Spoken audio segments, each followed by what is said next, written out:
അതെ അതെ, മനീയ അല്ല കേട്ടോ, മനീയ അല്ല, മതിയെ വതിയെ. അറബി ഒന്ന് ടൈപ്പ് ചെയ്ത് തുടങ്ങി. മീമ് ദാലല്ല, പുള്ളിയുണ്ട് മഹറൂഫ്. മീമ് എന്ന് പുള്ളിയുണ്ട് ദാലിന്. മതിയ് എന്നാണ് പുള്ളിയുള്ള ദാല്. മറ്റത് വതിയെ, പുള്ളില്ലാത്ത ദാല്. മീമല്ല, അതൊന്ന് ടൈപ്പ് ചെയ്തെടുക്കുക. അങ്ങനെ തന്നെ പഠിച്ചു വെക്കുക, അത് മനിയായി പോയരുത്. അതെ, ഇതാണ് ആ വീടുകൾ. എന്താണ് സത്യത്തില് മതിയെ ആദ്യം പറഞ്ഞ ഇതുണ്ടല്ലോ, മതിയെ പുള്ളിയുള്ളത്. മതിയെ എന്ന് പറഞ്ഞാല് വികാരവേളയില് ഇന്ദ്രിയ സ്രാവത്തിന് മുമ്പ് ജനനേന്ദ്രിയത്തിൽ നിന്ന് ശ്രവിക്കുന്ന ഒരു കൊഴുപ്പുള്ളതും വെളുത്തതും കട്ടി കുറഞ്ഞതുമായൊരു ദ്രാവകം. അതാണ് അറബിയിൽ പണ്ഡിതന്മാർ നൽകിയിട്ടുള്ള നിർവചനം. എന്നാൽ മലയാളം ഞാൻ വായിക്കാം. വികാരവേളയില് ഇന്ദ്രിയ സ്രാവത്തിന് മുമ്പ്, അതായത് ജനാപത്രക്കാരനാകുന്നതിന് മുമ്പ് ജനനേന്ദ്രിയത്തിൽ നിന്ന് ശ്രവിക്കുന്ന പുറത്തു വരുന്ന കൊഴുപ്പുള്ളതും വെളുത്തതും കട്ടി കുറഞ്ഞതുമായൊരു ദ്രാവകം. അങ്ങനെ തന്നെ. ഞാൻ വിശദീകരണം ആവശ്യമില്ല. ഇനി വ്യക്തമാക്കേണ്ട അത്ര നിർവചനത്തിൽ തന്നെ വിശദമാണ്.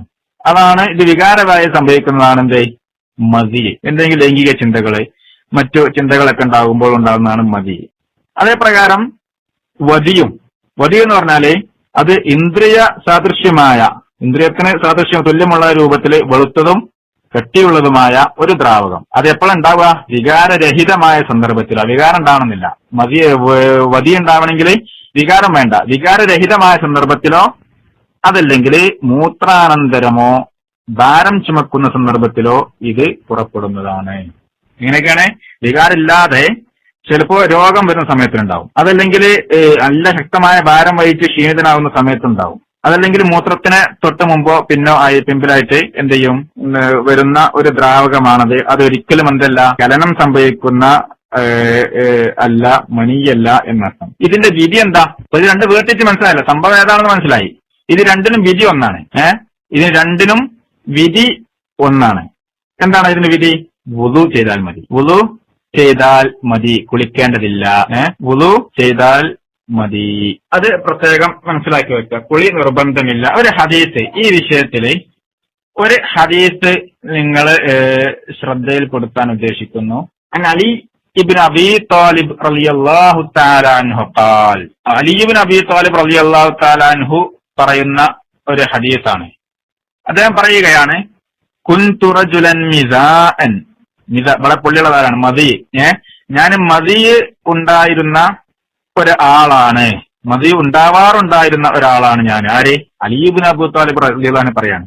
എന്നിട്ടോ ഫസ്തഹയൈതു അൻ അസ്അല റസൂലല്ലാഹി സ്വല്ലല്ലാഹു അലൈഹി വസല്ലം ലിമകാനി ഇബ്നതിഹി മിന്നി. ഞാൻ റസൂലുള്ളാഹി സ്വല്ലല്ലാഹു അലൈഹി വസല്ലമയോട് ആ സംഭവത്തെക്കുറിച്ച് ചോദിക്കാൻ വേണ്ടി, മതിയുണ്ട്, ഞാൻ മതി ഉണ്ടാവാറുണ്ട്, എന്ത് സംഭവം ചെയ്യണം, കുളിക്കണോ, വുളു ചെയ്യണോ, എന്താ അതിന്റെ വിധി എന്നിങ്ങനെ റസൂലുള്ളാഹിനെ ചോദിക്കാൻ അലി റളിയല്ലാഹു അൻഹുവിന് മടി. കാരണം എന്താ? ലിമകാനി ഇബ്നതിഹി മിന്നി. റസൂലുള്ളാഹിന്റെ ആരാണ് അലി ഇബ്നു അബീ ത്വാലിബ്? അലി ഇബ്നു അബീ ത്വാലിബ് റസൂലുള്ളാഹിന്റെ ആരാണ്? അമ്മോശനാണ്. റസൂലുള്ളാഹിന്റെ അമ്മോശനോ? മാറിപ്പോയി, പെട്ടെന്ന് മാറിപ്പോയി. അമ്മോശനല്ല, നേരെ തിരിച്ച്. അമ്മോശൻ എന്ന് പറഞ്ഞാല് റസൂലുള്ളാഹിന്റെ മകളെ അലി കെട്ടിയെന്ന് പറയേണ്ടി വരും. ഇതങ്ങനല്ല, മരുമകനാണ്. തിരുത്ത, മരുമകനാണ്. റസൂലുള്ളാഹിന്റെ മരുമകനാണ് അലി റളിയല്ലാഹു തആല അൻഹു. അപ്പോ അലി റളിയല്ലാഹു അൻഹുവിന് സ്വന്തം അമ്മോശനോട് ചോദിക്കാൻ എന്ത് ചെയ്തു? ഭയങ്കര മടിയായിപ്പോയി, ലജ്ജിച്ചു. ഇതിങ്ങനെ ഇപ്പൊ റസൂലുള്ളാഹിനെ ഞാൻ ചോദിക്കാം, ഞാൻ മരുമകനാണല്ലോ. റസൂലുള്ളാഹിന്റെ മകളെ, ഏത് മകളെ കല്യാണം കഴിച്ച ആളാണ്?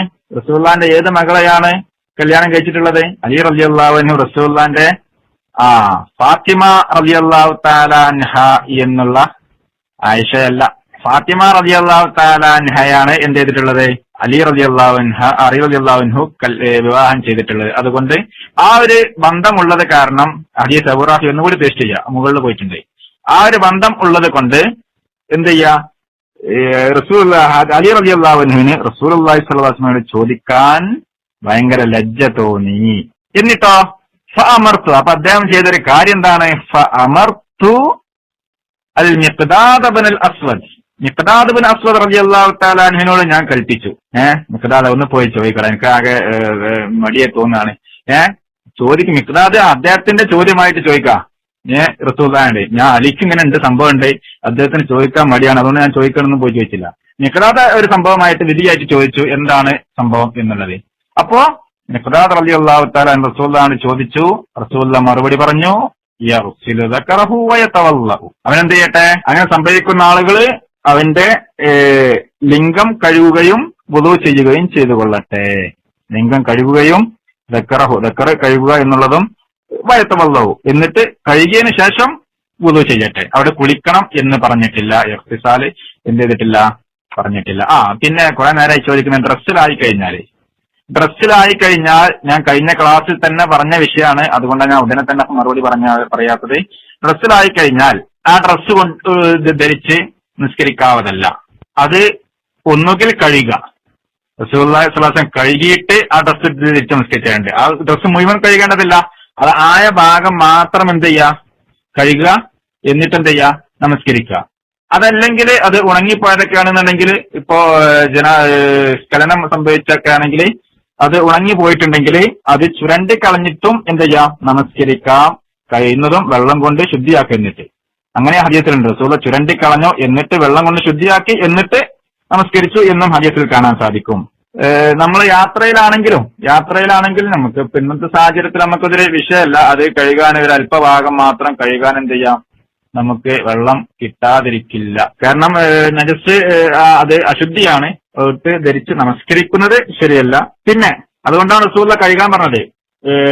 ഡ്രസ്സിൽ മാത്രമല്ല, ഗുഹ്യത് ലിംഗം കഴുകണം എന്ന് പോലും എന്ത് ചെയ്ത് പറഞ്ഞിട്ടുള്ളത്. പിന്നെ ഇതിന്റെ വിധി നമ്മൾ പറഞ്ഞു, അത് മൂത്രത്തിന്റെ വിധിയാണ്. മൂത്രം ആയിക്കഴിഞ്ഞാൽ എന്താണ് ചെയ്യേണ്ടത്? അതുപോലെ തന്നെ മൂത്രമായി കഴിഞ്ഞാൽ ചെയ്യേണ്ട വിധിയാണ് മനിയിനും വദിയിനും മദിയിനും ഉള്ളത് എന്ന് മനസ്സിലാക്കി വെക്കുക. ഇനി